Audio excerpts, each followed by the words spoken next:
Wali Songo dalam menyampaikan dakwah Islam kepada masyarakat Indonesia, mereka menemui satu tentangan yang hebat daripada golongan masyarakat di Indonesia, yaitu mereka yang menjadi pencipta, penegak nilai-nilai budaya. Ya Nabi salam alaika, Ya Rasul salam alaika, Ya Habib salam salam alaika, salawatullah alaika. Ilahi anta maksudi wa ridhaka matlubi, la maksuda illa Allah.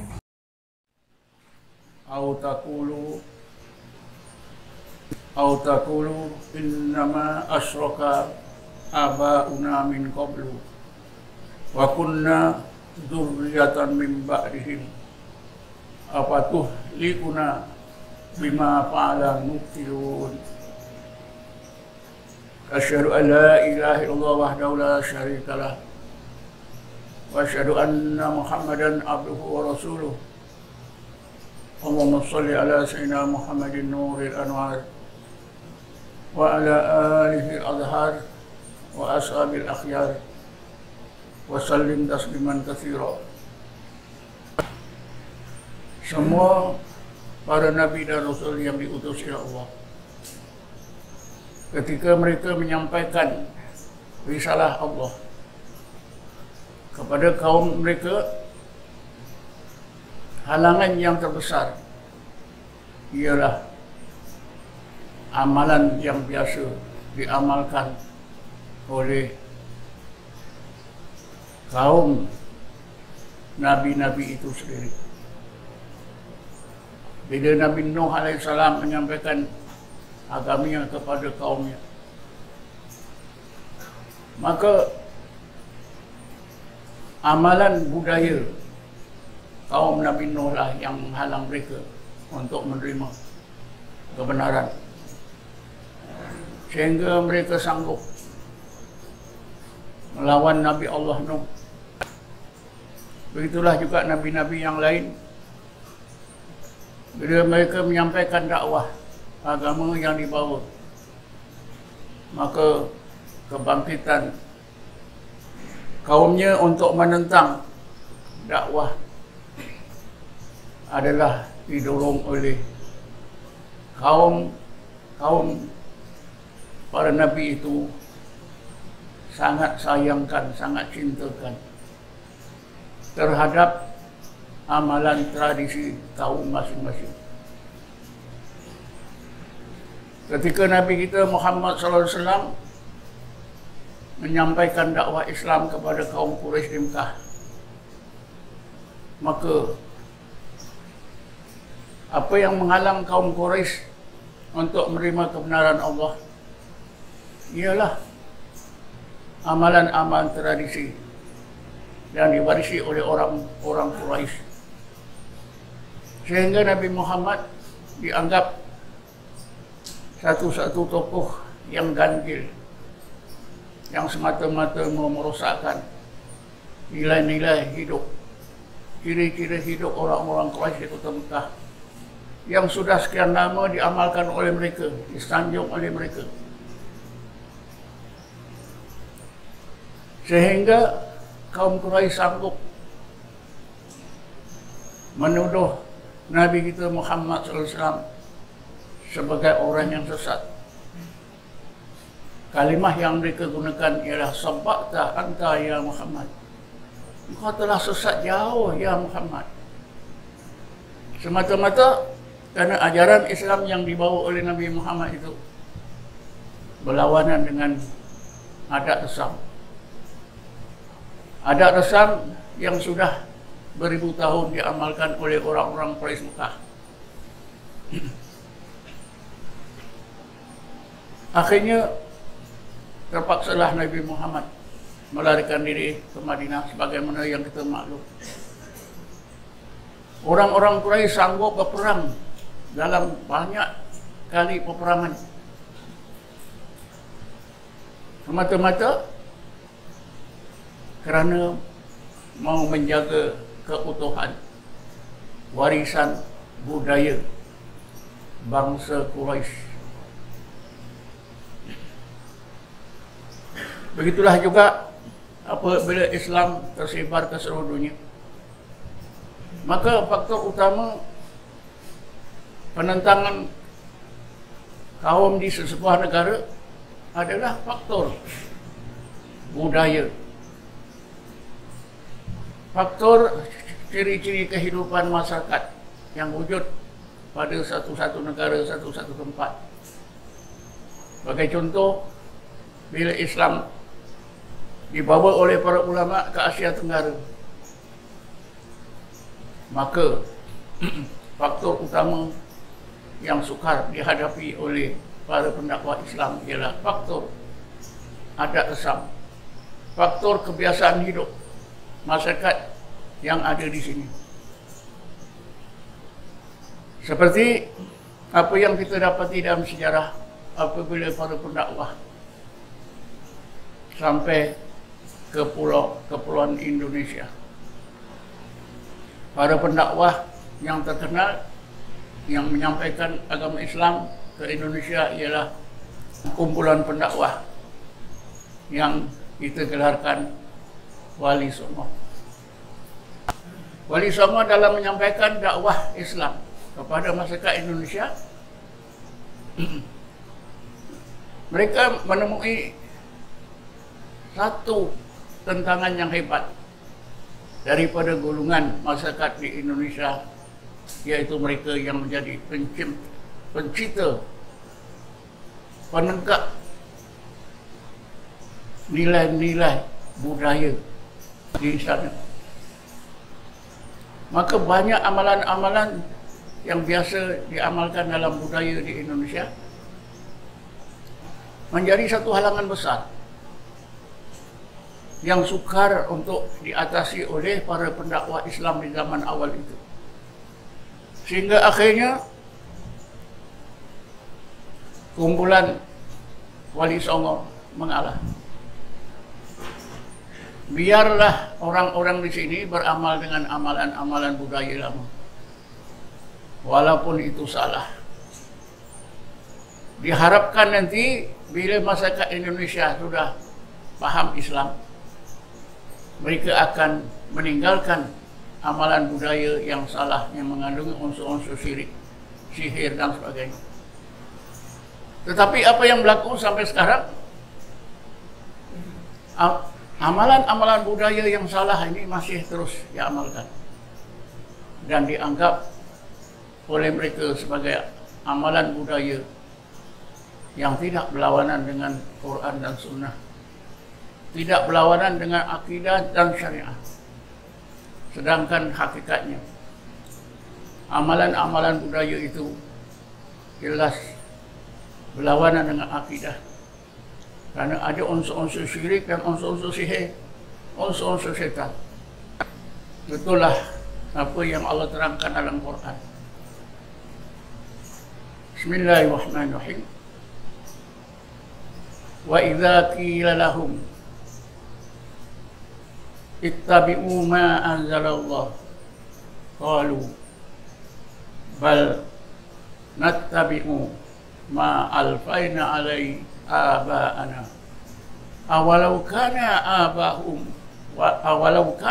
aba'uhum la ya'qiluna syai'an wa la yahtadun. Apabila dikatakan kepada kaum itu, seperti Nabi mengajak kaum Quraisy kepada beriman kepada Allah, fa idza qila lahum ta'alu ila ma anzalallah, marilah kita ikut apa yang Allah turunkan, kebenaran yang Allah turunkan. Maka mereka menjawab, kami telah pun mengikut, menghayati apa yang ditinggalkan oleh datuk nenek kami. Lalu Allah jawab, walaupun datuk nenek mereka itu la ya'qiluna syai'an, walaupun datuk nenek mereka itu tidak dapat menggunakan akal untuk menilai kebenaran. Wala yahtadun, dan mereka tidak dapat hidayat kebenaran daripada Allah Subhanahu wa taala. Adakah kamu nak terus ikut ciri-ciri budaya, kepahaman, keyakinan datuk nenek kamu? Allah juga berfirman, Bismillahirrahmanirrahim. Wa idza qila lahum ittabi'u ma anzalallah qalu bal nattabi'u ma wajadna alaihi aba'ana awalau kana syaitanu yad'uhum ila adzabis sa'ir. Apabila diajak untuk mengikut kebenaran yang Allah turunkan, mereka menjawab, sebenarnya kami telah pun mengikut jalan kebenaran yang ditinggalkan oleh datuk kami. Walaupun jalan kebenaran yang ditinggalkan oleh datuk mereka itu mengandungi ajaran syaitan yang mengajak mereka masuk ke dalam neraka. Jadi ayat-ayat ini dan ayat-ayat yang lain menunjukkan bahawa ciri-ciri budaya, amalan-amalan datuk nenek adalah merupakan satu amalan, satu faktor yang menghalang masyarakat di seluruh dunia untuk menerima kebenaran Islam. Memang masyarakat di Asia Tenggara, Indonesia dan Malaysia, Selatan Siam, Brunei, akhirnya mengikut agama Islam sebagaimana yang kita ketahui. Agama Islam sudah kita ikuti selama 700 tahun. Tetapi selama 700 tahun Islam sudah berpengaruh di kalangan masyarakat kita di sini. Unsur-unsur budaya datuk nenek yang menyalahi Islam tetap wujud. Banyak unsur-unsur budaya yang menyalahi Islam dalam berbagai bidang kehidupan kita. Dalam bidang perubatan tradisional, sekalipun dilabelkan sebagai perubatan tradisional Islam, dalam aspek ilmu dan amalan, seni bela diri, dalam ilmu dan amalan berbagai aspek kehidupan lain, banyak yang kita dapati mengandungi unsur-unsur yang berlawanan dengan akidah. Karena didapati terdapat unsur-unsur jin, syaitan, unsur-unsur sihir.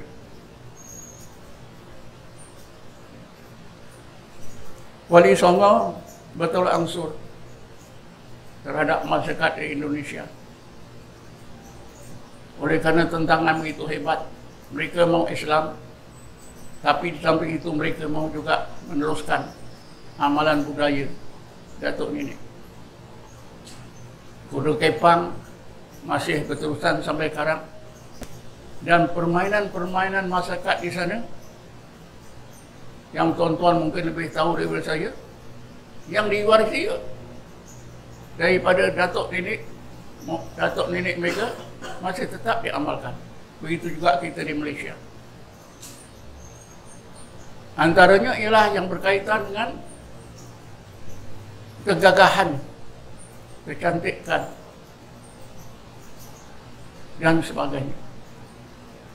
Masih terus dipertahankan.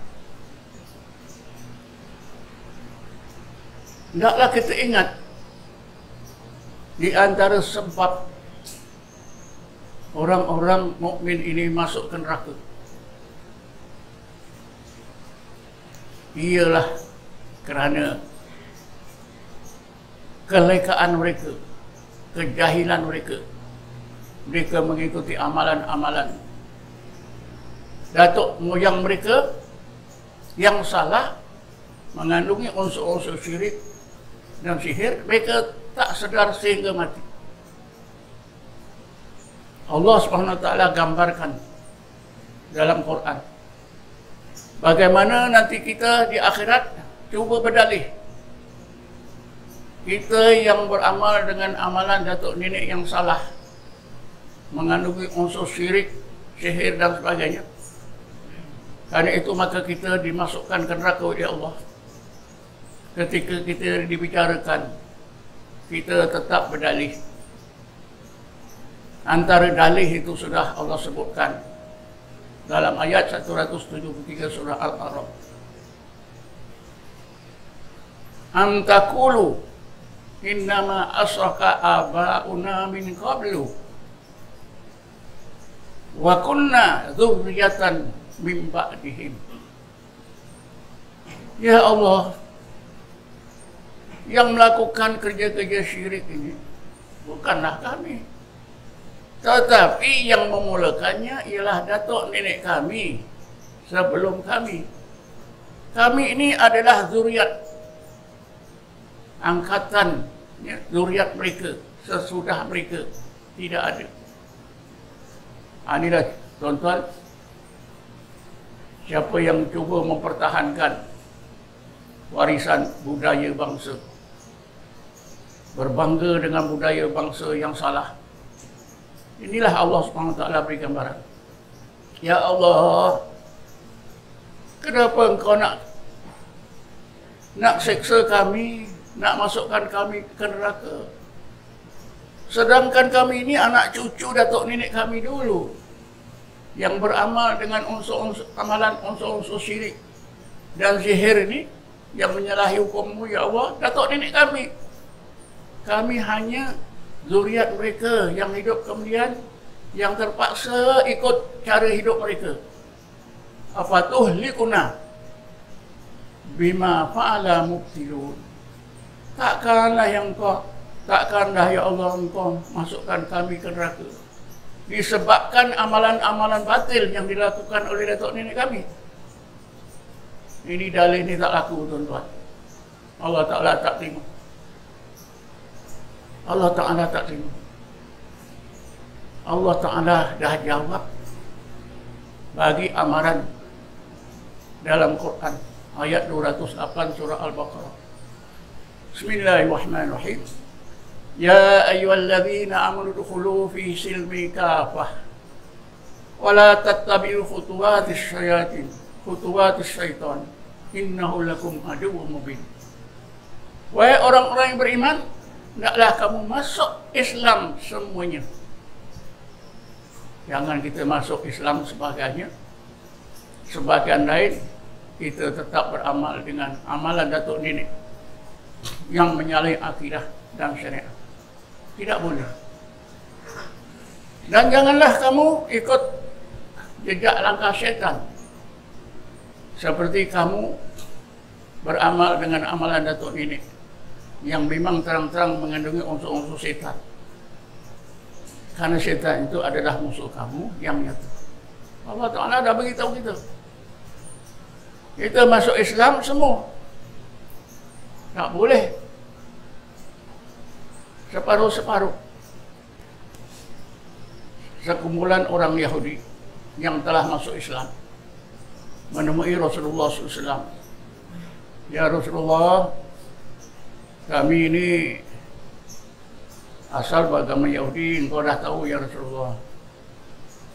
Tapi kami rasa ada dua perkara yang baik dalam agama kami dulu. Pertama, membaca kitab Taurat. Kedua, memuliakan hari Sabtu. Adalah amal-amal yang kami lakukan pada hari Sabtu itu ya Rasulullah, yang tidak berlawanan dengan Islam. Boleh tak ya Rasulullah, engkau benarkan kami kalau waktu malam kami tengah kitab Taurat, kalau sampai hari Sabtu kami buatlah yang perkara yang baik. Sebelum Rasulullah jawab, turunlah ayat ini. Ya ayyuhalladzina amanu, wahai orang-orang yang beriman, udkhulu fi silmi kafah. Masuklah dalam agama Islam seluruhnya. Jangan kamu campur-campur seperti yang kamu mau tadi. Ada riwayat lain sebab turunnya ayat ini yang menegaskan bahawa satu ketika Sayyidina Umar lalu di sebuah jalan, di satu jalan, ketika itu dia dengar seorang rahib Yahudi di dalam rumah ibadatnya sedang mengajar masyarakat Yahudi kandungan kitab Taurat. Sayyidina Umar dengar syarahan rahib Yahudi ini sangat baik. Sayyidina Umar dengar dari awal hingga dia balik. Lalu Sayyidina Umar berjumpa Rasulullah. Ya Rasulullah, tadi aku dengar begini. Boleh tak aku dengar syarahan rahib-rahib Yahudi ini ya Rasulullah? Karena baik ya Rasulullah. Maka turunlah ayat ini. Apa yang dimaukan oleh orang-orang Yahudi yang masuk Islam bukan khurafat, kitab Taurat. Memuliakan hari Sabtu memang itu diperintah oleh Allah bagi kaum Yahudi yang beragama Yahudi, tapi dilarang. Maka apatah lagi unsur-unsur budaya yang ditinggalkan oleh datuk nenek kita yang memang melawanan dengan akidah dan syariat. Tetapi sayangnya masa kita tak tahu. Ada orang yang tahu bagi tahu, bukan saja tak boleh terima, tapi dilabelkan dengan ulama bodoh. Pada tahun 30-an, Mufti Palestin yang bernama Syekh Husaini, dia adalah Mufti Palestin yang terakhir pada masa itu, mengingatkan masyarakat Islam di Palestin jangan jual tanah kepada orang-orang Yahudi. Walau harga melambung berkali-kali ganda sekalipun, siapa jual tanah kepada orang Yahudi hukumnya haram. Haram yang haram besar. Masyarakat Islam ketika itu di Palestin bangun membodoh-bodohkan mufti ini. Orang-orang Palestin tetap menjual tanah mereka kepada Yahudi. Orang-orang Yahudi di seluruh dunia berebut-rebut beli tanah. Bilangan Yahudi dalam sekejap masa berganda-ganda. Tanah-tanah yang penting semuanya sudah dibeli oleh masyarakat Yahudi. Akhirnya kaum Yahudi buat gerakan di bawah tanah dan akhirnya mereka berjaya menubuhkan kerajaan Israel pada tahun 1948. Apa? Tidakkah kita tahu ini sebagai satu pengajaran? Masyarakat Palestin membodohkan mufti mereka. Mufti bodoh, jual tanah sendiri haram. Kalaulah orang-orang Palestin dengar nasihat mufti mereka, insya Allah tanah tak terjual pada orang Yahudi. Yahudi tidak balik ke Palestin. Insya Allah kerajaan Israel tidak tertubuh. Itu baru masalah keduniaan. Adapun kita membela, usaha kita membela bermati-matian warisan budaya datuk nenek ini melibatkan soal surga dan neraka kita. Soal paling besar, soal akhirat kita. Adakah kita tetap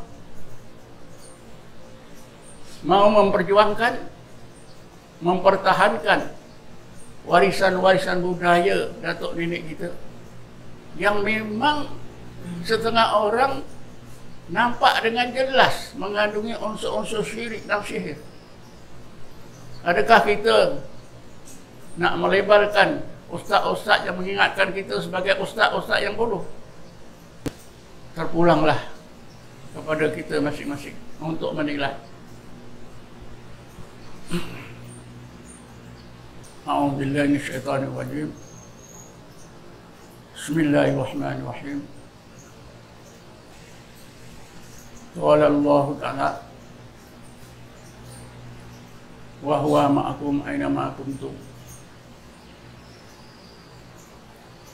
وقال الله تعالى أيضا: لقد نصركم الله في مواطن كثيرة ويوم حنين إذ أعجبتكم كثرتكم فلن تغني عنكم شيئا حتى ضاقت عليكم الأرض بما رحبت ثم وليتم مدبرين. اللهم نور قلوبنا بنور هدايتك كما نورت الأرض بنور شمسك أبدا أبدا برحمتك ya Arhamar Rahim. Dalam pemikiran sebahagian masyarakat kita di Asia Tenggara, khasnya di Malaysia, bahawa kita perlu terus menjaga unsur-unsur budaya bangsa yang ditinggalkan oleh datuk nenek mereka, terutamanya dalam bidang ilmu mempertahankan diri, dalam bidang seni bela diri, karena ilmu seni bela diri ini telah memberi sumbangan yang besar kepada keselamatan bangsa kita. Seni bela diri inilah satu-satunya warisan yang sangat unggul yang perlu kita pertahankan.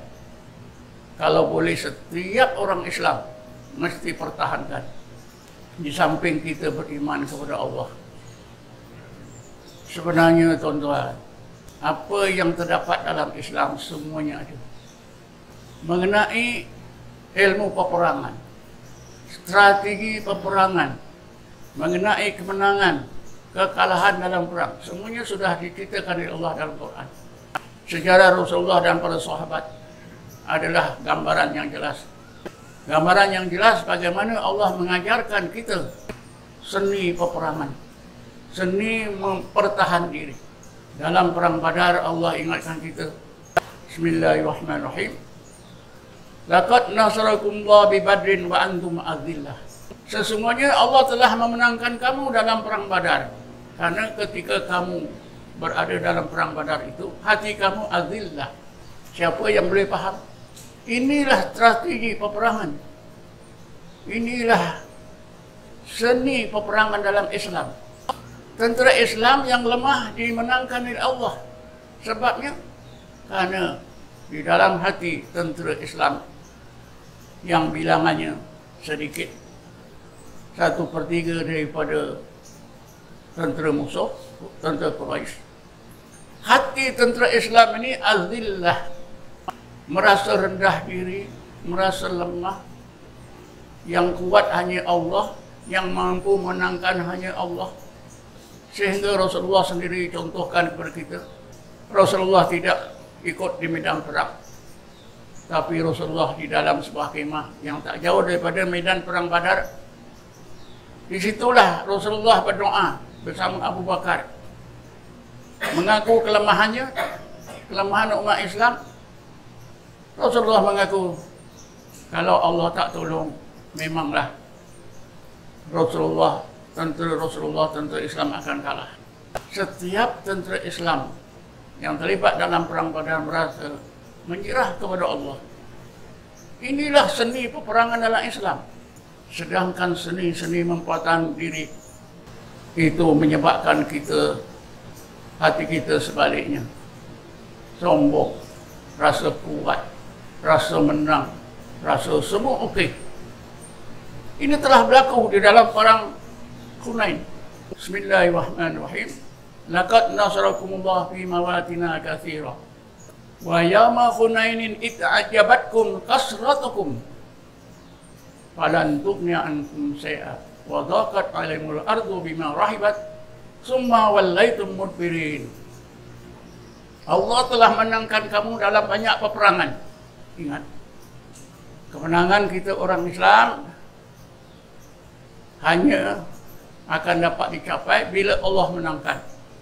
Dan di dalam perang Hunain, ketika kamu rasa bangga, rasa kuat, rasa menang, rasa takjub dengan ramainya bilangan kamu, ramai 12.000 menghadapi tentera Hunain yang hanya 1.000.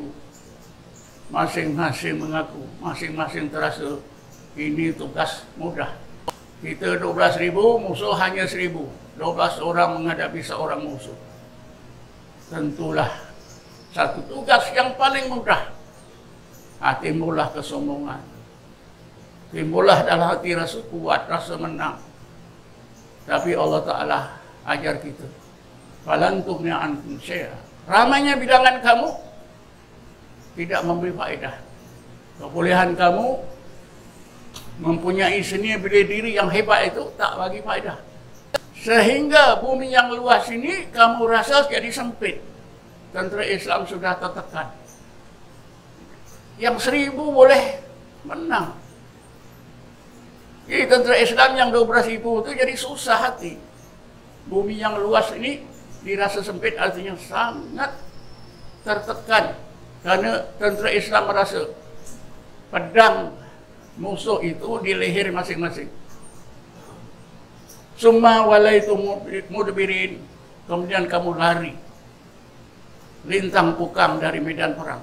Coba bayangkan tuan-tuan. 12.000 lawan 1.000, 12.000 kena kejar. Yang 1.000 mengejar. Coba bayangkan. Apa sebab? Karena kesombongan. Merasa kuat. Orang yang ada seni bela diri ini memanglah ada sifat-sifat demikian. Siapa saja yang pernah belajar, saya pun pernah belajar satu masa dulu. Memang bila bercakap-cakap kita rasa ada kemampuan, ada kemampuan untuk mempertahankan diri. Pada masa itu Allah entah di mana. Sebab itulah soalan yang selalu ditimbulkan oleh masyarakat kita. Kalau kita tidak boleh beramal dengan seni bela diri yang kita warisi dari datuk nenek, macam mana kita nak mempertahankan negara kita, umat kita, keselamatan kita? Allah sudah sempurnakan agama. Semuanya ada di dalam Quran dan Sunnah. Rasulullah seorang saja. Dia berdakwah. Kenapa boleh berjaya? Semuanya ada. Ketika Rasulullah tertekan, dikepung, Rasulullah tetap. Ya. Innallaha ma'ana. Wa huwa ma'akum aina ma kuntum. Zikir dan muraqabah ma'iyah. Itulah senjata. Yang Allah, itulah senjata dan seni bela diri dalam Islam. Duduk dalam hakikat wa huwa ma'akum aina ma kuntum. Dan Rasulullah sendiri pun sudah mengingatkan kita dalam sebuah hadisnya. Bismillah. Alladzi la yadurru ma asmihi syai'un fil ardi wala fis sama' wa huwas samiul alim. Yang bermaksud kalau kita orang mukmin duduk dalam hakikat zikrullah, sehingga kita duduk dalam lautan ismullah, ma'a ismihi. Rasulullah kata, apa juga makhluk di langit di bumi yang mau mudaratkan kita, menyerang kita, tidak memberi mudarat.